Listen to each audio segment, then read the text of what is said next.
Hi there, and welcome to Erin's Imagineering. In today's episode, we are going to be looking further into the upbringing of the Disney parks. As we continue to learn about Walt Disney, let's remember, it was all started by a mouse.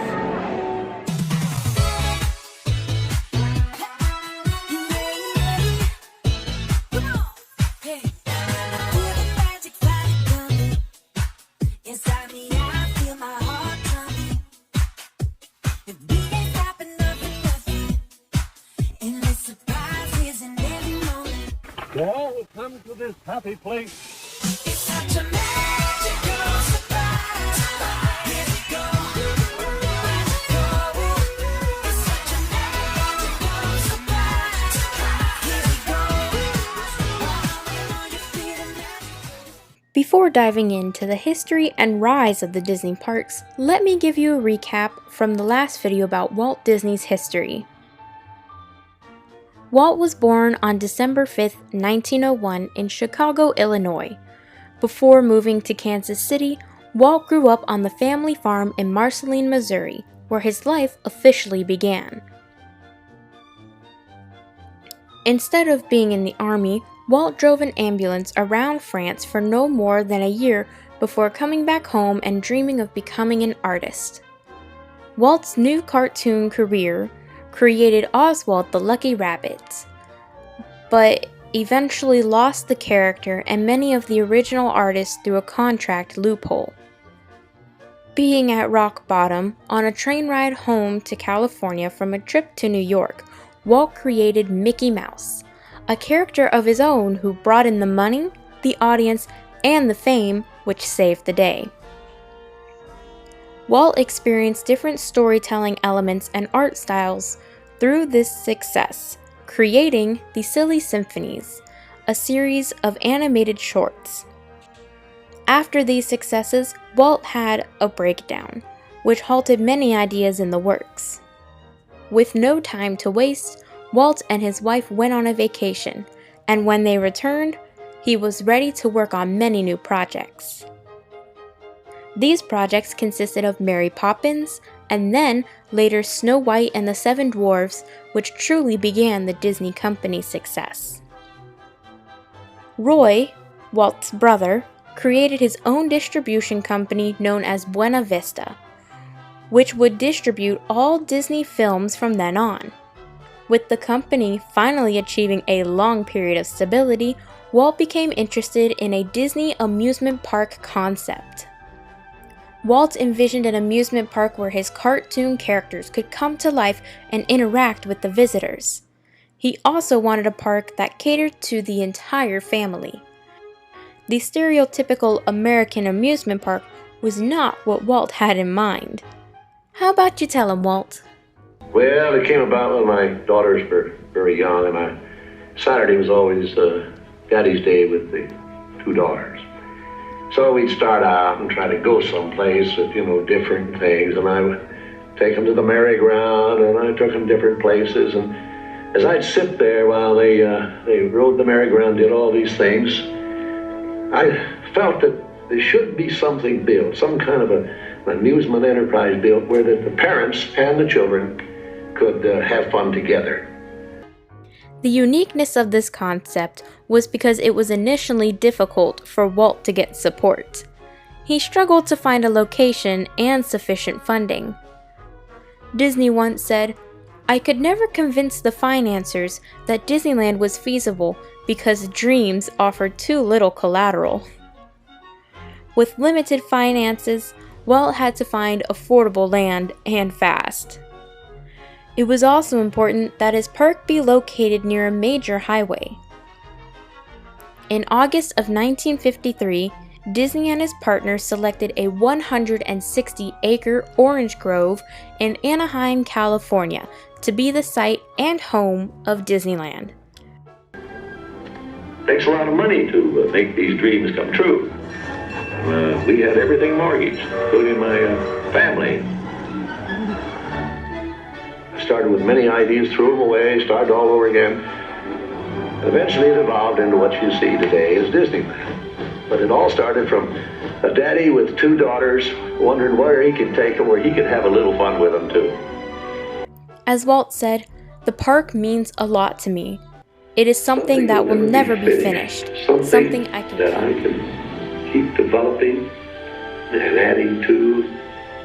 Not only can I add things, but even the trees will keep growing. The thing will get more beautiful every year. With this motto in mind, Disney created the most significant amusement park in American history. Of course, to build hype for this amazing theme park, Walt Disney needed something that could engage the audience in the development, but also give them insight to what is to come in the future.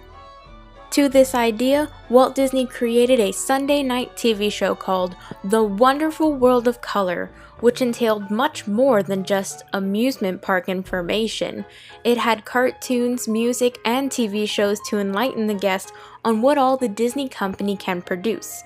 But the most important factor is it informed guests on what is to come in the future Disneyland park. These wonders untold are ours to behold in the funny world, the sunny world, the wonderful world of color. And now your host, Walt Disney. On July 17, 1955, a $17 million project called Disneyland was open to the public. The park was everything everyone imagined. It had so much magic, so much life, and so many activities and fun attractions for everyone in the family to enjoy. Of course, Disneyland was just the first step in success for Walt Disney's plan. There was another step, a much bigger project on the horizon. Today, I want to share with you some of our ideas for Disney World. Here in Florida, we have something special we never enjoyed at Disneyland, the blessing of size. There's enough land here to hold all the ideas and plans we can possibly imagine.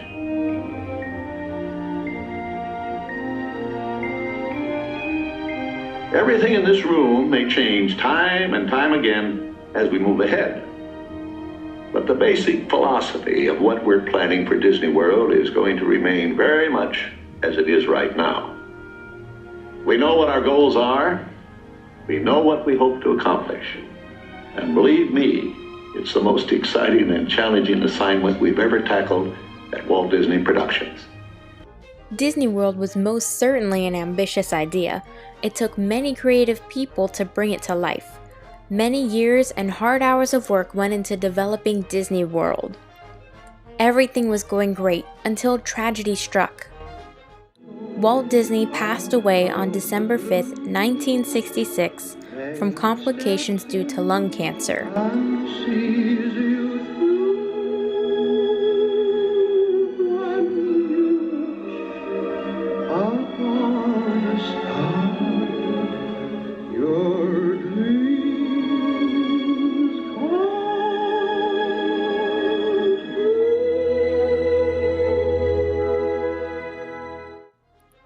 This loss hit the company hard, but Roy Disney, Walt's older brother, kept the crew's spirits high as he knew Walt's vision for Disney World needed to be carried out.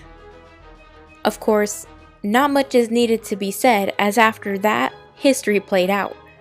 Families around the world come to Disney World as a vacation destination for all to enjoy and bond. Disney is so popular today that anyone could point out its location as if it were the Eiffel Tower or the Statue of Liberty. My greatest reward, I think, is that I have the public appreciate and accept what I've done all these years. That is a great reward. And I think by this time, my staff, my group of executives are convinced that Walt is right, that quality will out. And I think that'll hang on after Disney. Walt Disney told us to never forget that it was all started by a mouse. But we all know that it was all started by a man with a dream.